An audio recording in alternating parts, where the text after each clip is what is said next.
नमस्कार दोस्तों, स्वागत है आपका मेरे यूट्यूब चैनल रितिका टॉक्स पे। आज हम बात करेंगे मिड कैप म्यूचुअल फंड्स के बारे में। इसको समझेंगे हम, क्या होता है, इसके रिस्क क्या हैं, इसमें रिटर्न्स क्या हैं और कुछ बेस्ट जो बेस्ट फंड हैं उनके बारे में हम बात करेंगे।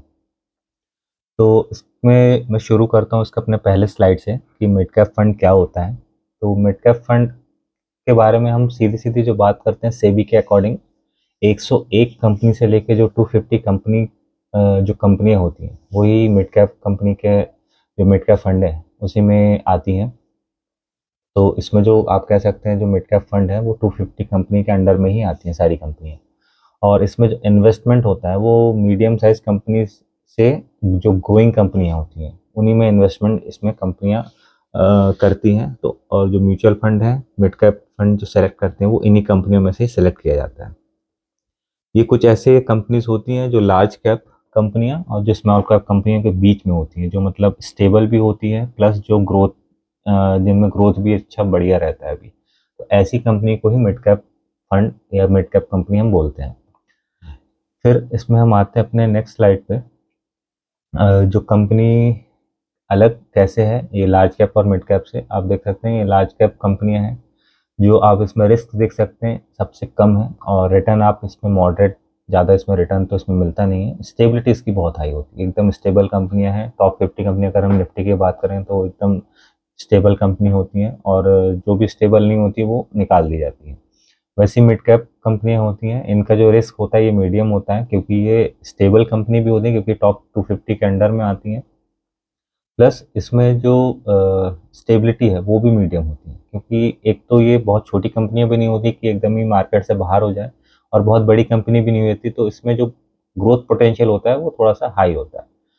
और स्मॉल कैप कंपनी के बारे में तो आप देखते हैं इसका रिस्क बहुत ज़्यादा हाई होता है क्योंकि कंपनियां ये बहुत छोटी होती है। 250 के ऊपर जितनी कंपनियां अकॉर्डिंग टू सेबी सब इसमें आ जाती हैं स्मॉल कैप में। इसका रिटर्न बहुत ज़्यादा होता है, अगर अच्छी कंपनी आपने पिक कर ली तो बहुत ज़्यादा इसमें रिटर्न मिलने की संभावना है, लेकिन स्टेबिलिटी इसकी एकदम लो है। कब कौन सी कंपनी डूब जाए किसी को नहीं पता। उसके बाद हम बात करते हैं कि मिड कैप फंड जो होते हैं उसमें इन कौन से इन्वेस्टर है जिनको इन्वेस्ट करना चाहिए। सबसे बढ़िया ये उन इन्वेस्टर के लिए होता है जो थोड़े से मॉडरेट हाई रिस्क को झेल सकते हैं। आप एकदम ही रिस्क रिटर्न चाहते हैं तो आपके लिए बेस्ट एफडी है। थोड़ा सा आप ज़्यादा रिस्क लेना चाहते हैं तो आप लार्ज कैप फंड में जाइए। उससे थोड़ा सा ज़्यादा अगर आप रिस्क ले सकते हैं, आपका रिस्क एपेटाइट थोड़ा सा ज़्यादा है, इसमें आप देख सकते हैं कि आप ज़्यादा वॉलेटाइल अगर मार्केट होता है तो आप उसमें थोड़ा सा ज़्यादा झेल सकते हैं उसका जो रिटर्न डाउन हुआ है, तो आप इसमें बिल्कुल इन्वेस्ट कर सकते हैं। फिर वो इन्वेस्टर आते हैं जो लॉन्ग टर्म में वेल्थ क्रिएट करना चाहते हैं। मिड कैप फंड आप बिल्कुल ऐसे इन्वेस्टर के लिए नहीं होता है जो 3 से 4 साल अपना इन्वेस्टमेंट किए, उनको अगर रिटर्न नहीं मिला तो पैसा निकाल लिया। ये मैक्सिमम मैं अगर कहूँ तो 7 से 10 साल का आप टाइम होराइजन लेकर चलिए अगर मिड कैप फंड में आप इन्वेस्टमेंट करना चाहते हैं तो। उसके बाद ये उनके लिए भी बेस्ट होता है जो आपका ऑलरेडी लार्ज कैप में इन्वेस्टमेंट कर चुके हैं और अपना एक्सपोजर थोड़ा सा बड़ी मतलब और छोटी कंपनी में करना चाहते हैं, अबव 100 कंपनी के ऊपर।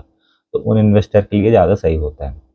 और किन को ये अवॉइड करना चाहिए, वही जिसकी मैंने अभी बात करी, जो 3 से 4 साल अगर आप सोचते हैं मैं पैसा डालूंगा मिड कैप फंड में और वो पैसा रिटर्न अच्छा करके दे देगा मेरे को, तो बिल्कुल मत जाइए आप इसमें। और जो थोड़े से कंजर्वेटिव टाइप के इन्वेस्टर होते हैं जिनको एकदम रिस्क फ्री रिटर्न चाहिए रहता है तो ये उनके लिए बिल्कुल नहीं है। इसके बाद जो टाइम हॉराइजन होता है इसका मिनिमम, इसमें 5 से 7 साल मैंने बताया, लेकिन आप बिल्कुल इसको 7 से 10 साल मान के चलिए। 7 से 10 साल में जो इसका एवरेज आउट होता है वॉलेटिलिटी का, वो एकदम बहुत बढ़िया हो जाता है। सारे आप यहाँ देख सकते हैं लॉन्ग टर्म में जो इसका करेक्शन का एवरेज है वो पूरा पूरा ये कर देता है। तो लॉन्ग टर्म में ये आपको अच्छे रिटर्न देने का ज़्यादा इसमें बेनिफिट होता है। और इसमें क्योंकि ज़्यादा हायर वॉलेटिलिटी होती है शॉर्ट टर्म में, तो ये शॉर्ट टर्म के हिसाब से बिल्कुल मत जाइए, इसको बिल्कुल अवॉइड करिए शॉर्ट टर्म में अगर आप मिड कैप फंड में इन्वेस्टमेंट करना चाहते हैं तो। इसमें रिस्क क्या है मिड कैप फंड में, तो सबसे ज़्यादा ये बहुत ज़्यादा वॉलेटाइल होते हैं लार्ज कैप फंड के तुलना में, क्योंकि large cap fund totally stable कंपनियां होती हैं तो ये बहुत ज़्यादा ही ऊपर नीचे कम होती हैं। लेकिन मिड कैप फंड क्योंकि छोटी कंपनी है तो इसमें ऊपर वॉलेटिलिटी जो है वो थोड़ा ज़्यादा होता है। इसका जो ड्रॉ डाउन होता है मतलब ड्यूरिंग मार्केट क्रैश या मार्केट करेक्शन में, तो ये बहुत ज़्यादा तेज़ी से होता है। अगर निफ्टी 5% गिर रहा है तो हो सकता है मिड कैप फंड 10-15% से गिर जाए। और वहीं अगर बुल मार्केट में इसकी रिकवरी की बात करें तो ये बहुत ही ज़्यादा तेज़ी से रिकवर होता है। अगर निफ्टी आप 10% रिकवर कर रहा है किसी पर्टिकुलर बुल मार्केट में, तो मिड कैप फंड हो सकता है 15 से 25% की भी रिकवरी दे जाए आपको। तो इसका जो एवरेज आउट होता है बुल मार्केट में बहुत बढ़िया होता है। अगर आप इसमें एसआईपी के थ्रू कर रहे हैं ड्यूरिंग डाउन मार्केट में, तो आपको अच्छा एक रिटर्न लॉन्ग टर्म में मिल सकता है। ये जो लॉन्ग टर्म इन्वेस्टर होते हैं, जो कंफर्टेबल होते हैं फ्लक्चुएशन के साथ, तो मिड कैप फंड उनके लिए भी बेस्ट होता है।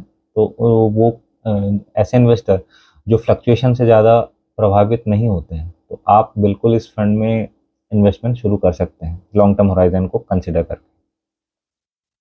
और एक अच्छे मिड कैप फंड की हम बात करें तो सेलेक्ट करने के लिए कुछ चेकलिस्ट मैंने बनाए हैं। सबसे पहला जो उसका एक्सपेंस रेशियो है, जितना कम उतना बेहतर। एक्सपेंस रेशियो एक्चुअल में कुछ ऐसी चीज़ है जो हम कंपनी को पे करते हैं ऑन बिहाफ ऑफ कि वो हमारे लिए एक अच्छी कंपनी सेलेक्ट करे मिड कैप फंड में। जैसे आप मान लीजिए किसी भी XYZ म्यूचुअल फंड में आप पैसा डाल रहे हैं मिड कैप फंड के, तो उसने जो कंपनियां वहाँ पे सेलेक्ट की हुई हैं, तो वो कंपनियां बेहतर परफॉर्म करे, वो इसलिए सेलेक्ट करता है। तो उसको उस सिलेक्शन का जो पैसा है वो हम देते हैं, उसको एक्सपेंस रेशियो कहते हैं। फिर जो फंड मैनेजर होता है जो ये सब काम कर रहा है, उसका ट्रैक रिकॉर्ड आप चाहे तो चेक कर सकते हैं। इसके लिए बहुत सी वेबसाइट हैं। आप स्टॉक एज हो गया या बहुत सी अलग सी दूसरी वेबसाइट भी हैं, उसके थ्रू भी आप इसका फंड मैनेजर का ट्रैक रिकॉर्ड चेक कर सकते हैं। फिर जो परफॉर्मेंस की कंसिस्टेंसी, वो आप चेक जरूर करें। पिछले 1 साल का रिटर्न चेक कर, सिर्फ 1 साल का रिटर्न ही चेक मत करिएगा, उसके जो रोलिंग रिटर्न है, जो सबसे ज़रूरी है कि हर दर साल उसने कितना रिटर्न दिया है, वो जरूर चेक करें। फिर जो उसका पोर्टफोलियो का स्टाइल है, कि जो मिड कैप फंड उसने सेलेक्ट किया है, जो उसमें मिड कैप जो स्टॉक उसने डाले हैं, कौन कौन से स्टॉक्स डाले हैं, और वो स्टॉक्स जो डाले हैं उसने उसका जो डाइवर्सिफिकेशन किया है वो किस अकॉर्डिंग किया। मतलब उसमें जैसे हेल्थ सेक्टर के कितने स्टॉक्स हैं, ऑटो सेक्टर के कितने हैं, बैंकिंग सेक्टर के कितने हैं, वो जरूर चेक करिएगा। अगर किसी कंपनी के म्यूचुअल फंड ने एक ही स्टॉक्स में सारे पैसे, एक ही मतलब सेक्टर में सारे पैसे अपने डाल दिए, तो ऐसे म्यूचुअल फंड से दूर रहिए आप। सबसे बड़ी चीज़ इसमें है रिस्क टॉलरेंस। जो आपका रिस्क में मैं बात कर रहा हूँ, जो इसमें सबसे दो बड़ी चीज़ें हैं, स्टैंडर्ड डेविएशन और शार्प रेशियो। शार्प रेशियो तो आपको ऐसा समझ लीजिए कि आप कितना रिस्क उठा रहे हैं एक पर्टिकुलर रिटर्न के लिए, तो ये जितना ज़्यादा होगा उतना बेहतर होगा। आप शार्प रेशियो किसी भी ऐप से चेक कर सकते हैं, ये ग्रो वगैरह में भी आपको मिलेगा। तो ये जितना ज़्यादा होगा उतना बेहतर होगा। प्लस जो स्टैंडर्ड डेविएशन है, स्टैंडर्ड डेविएशन जितना कम होगा उतना अच्छा होगा। ये एक्चुअल में ये होता है कि उसका जो एवरेज रिटर्न है उसके करंट रिटर्न से कितना, मतलब उसका जो एवरेज रिटर्न है करंट रिटर्न से कितना दूर है ये, तो ये जितना कम होगा आप उतना बेहतर समझिए। फिर आता है उसका AUM साइज। AUM साइज मेरे हिसाब से जितना कम होगा उतना बेहतर है, क्योंकि कम AUM में क्या होता है कि जो फंड मैनेजर होते हैं उनको एक फ्लेक्सिबिलिटी मिलती है कि हम फंड को स्विच कर सकें। आज एक फंड से दूसरे फंड में पैसा निकालना आसान होता है अगर आपके पास पैसा कम लगा हुआ है तो।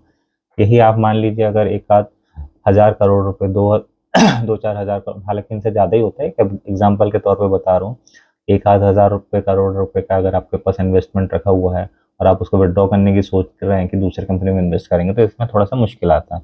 तो AUM साइज थोड़ा सा अगर शुरू कर रहे हैं तो कम से शुरू करिए। फिर जो सबसे बड़ा सवाल आता है कि हम SIP करें या लमसम में इन्वेस्टमेंट करें।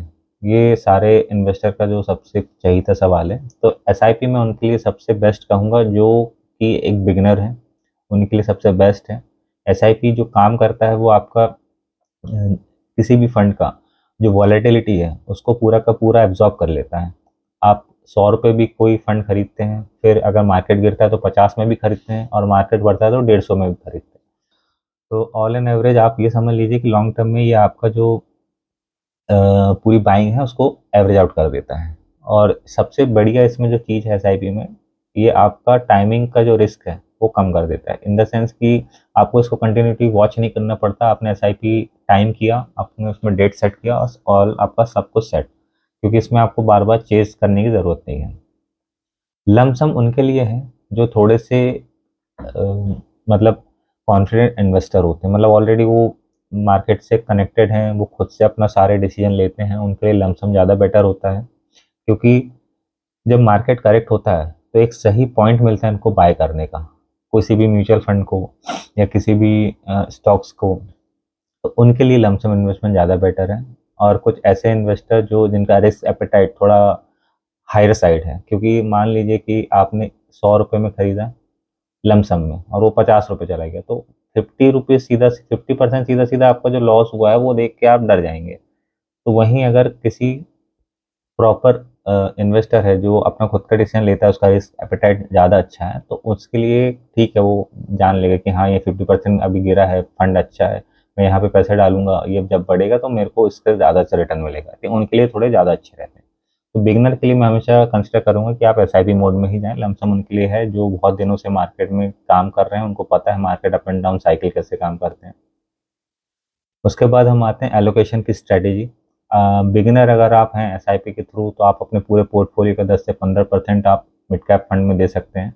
मॉडरेट इन्वेस्टर 15 से 25% तक का इन्वेस्टमेंट इसमें कर सकते हैं, और जो एग्रेसिव इन्वेस्टर होते हैं उनके लिए 30 से 40% तक का इसमें पोर्टफोलियो आप कंसिडर कर सकते हैं। मिड कैप फंड में जो फ्लेक्सिबिलिटी मिलती है एक्चुअल में फ्लेक्सी कैप और लार्ज कैप इन दोनों की मिल जाती है। तो बेटर है कि आप इसमें थोड़ा सा, अगर आप लॉन्ग टर्म पोर्टफोलियो क्रिएट करना चाहते हैं तो मिड कैप फंड को अपने पोर्टफोलियो में ज़रूर शामिल करें। ये मैंने कुछ फंड बताए हैं जो बेस्ट मिड कैप फंड के मामले में हैं अभी, जिसमें से मोतीलाल ओसवाल फंड का आप देख सकते हैं। 1 साल का जो रिटर्न है 2.4%, 3 साल का 28.1%, 5 साल का 32.4%। फिर ये उसका एक्सपेंस रेशियो, ये इसका AUM और ये इसका एग्जिट लोड।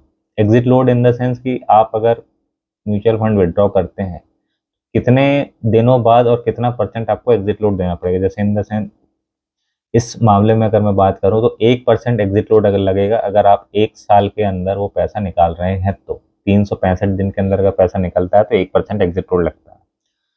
इसी मामले में आप सारे देख सकते हैं कि जो 1 साल के सबसे बेस्ट रिटर्न है उसमें आपको HDFC मिड कैप फंड ने अच्छा रिटर्न दिया है। 3 साल में आपको इसने मोतीलाल ओसवाल ने अच्छा रिटर्न दिया है। 5 साल में भी आपको मोतीलाल ओसवाल ने अच्छा रिटर्न दिया है। एक्सपेंस रेशियो के मामले में सबसे कम एडलवेसिस का है मिड कैप फंड, और AUM के मामले में भी सबसे कम आपका एडलवेसिस का मिड कैप फंड है। और अगर मैं एग्जिट लोड के बारे में बात करूं तो निपॉन मिड कैप फंड का आप देख सकते हैं 1% 30 दिन के अंदर, मतलब 30 दिन के अंदर अगर आप पैसा निकालते हैं आप अपना, तो 1% आप कंपनी को पे करेंगे। इसके बाद जो इसका कंक्लूजन है जो मैंने निकाला है कि किनको ये लेना चाहिए, किनको नहीं लेना चाहिए, तो मिड कैप फंड एक्चुअल में जो होता है, जो हाई ग्रोथ और मॉडरेट रिस्क के बीच का ऑप्शन होता है। ऐसी कंपनियां जिनकी ग्रोथ पोटेंशियल थोड़ी ज़्यादा रहती है और जो रिस्क फ्री थोड़ी सी मॉडरेट में है, ये मतलब रिस्क फ्री तो नहीं बोल सकते, लार्ज कैप से थोड़ा मॉडरेट रिस्क में इसमें आता है। फिर इस पे जो इन्वेस्टर हैं किन के लिए बेस्ट है, ये जो लॉन्ग टर्म इन्वेस्टर होते हैं, कम से कम 5 से 7 साल, और मैं तो कहता हूँ 7 से 10 साल आप रखिए इसको। अगर आपका टाइम होराइजन 10 साल तक का है तो बिल्कुल एक मिड कैप फंड आपके पोर्टफोलियो में ऐड करिएगा। और इसमें जो आप कभी भी फंड चूज़ करते हैं तो उसका कंसिस्टेंसी ज़रूर चेक करिए। पास्ट रिटर्न के बेस पे हमेशा फंड चूज़ करेंगे तो आने वाले समय में हो सकता है आपको रिटर्न वैसा ना मिले, क्योंकि कई ऐसे फंड होते हैं जो पास्ट में बहुत अच्छा परफॉर्म करते हुए आए हैं, लेकिन करंट सिनेरियो में अगर आप चेक करेंगे तो वो सबसे नीचे हैं अपने रिटर्न के मामले में। तो कंसिस्टेंसी ज़रूर चेक करिए। कंसिस्टेंसी के लिए वही मैंने जो बताया था, जो उसका रोलिंग रिटर्न होता है, रोलिंग रिटर्न से ही आप कंसिस्टेंसी चेक कर सकते हैं। फिर जो बेस्ट अप्रोच है इन्वेस्टर के लिए, बिगनर इन्वेस्टर के लिए, वो SIP है। SIP is the most best approach for the initial investor जो चाहते हैं कि मिड कैप फंड में अपना एलोकेशन पोर्टफोलियो में डालें। इसी तरह से अगर आप और वीडियो चाहते हैं कि मैं बनाऊं तो प्लीज़ मेरे YouTube चैनल को सब्सक्राइब करें, इस वीडियो को लाइक करें, शेयर करें, अपने दोस्तों तक पहुंचाएं। इस तरह से जो आप अपना पोर्टफोलियो क्रिएट करते हैं और उसमें कैसे फ़ंड आप डालना चाहते हैं, और वीडियो कैसी लगी है ज़रूर कमेंट करके बताएं। Thank you.